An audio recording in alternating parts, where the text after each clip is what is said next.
So Kapčaa returned, and shortly thereafter the Sutlej was dispatched to investigate further in our territories the disappearance of the Kingfisher. People started to talk. There was informants from Claoquit who were secured by the Sutlej and brought aboard as guides for them. And everybody knew that Kapčaa was the one who was responsible. There was really no denying that fact. And the hunt started for the capture of Kapčaa and the other warriors that were responsible for the sinking of the Kingfisher. As the Sutlej came through our territories, there were a lot of different areas that were populated throughout the duration of the year.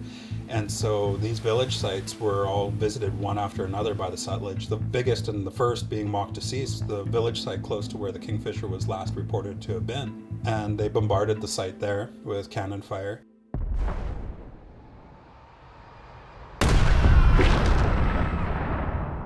They went down Herbert Inlet, where they knew that there was warrior activity. They went down to the end where a large winter village site called Moyahe was located, and they bombarded there.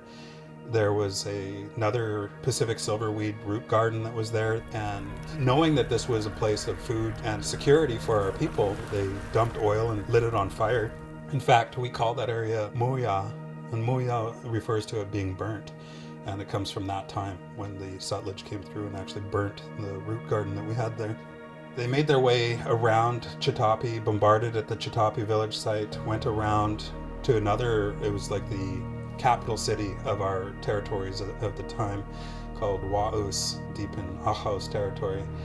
And here there was a pretty large settlement of our people. They anchored outside of Wa'us and they went ashore, shooting up the village and looking for Kapčaa and the other warriors that were responsible for sinking the Kingfisher. One young man who's said to be around 16 or 17 years old, his name is Kachma.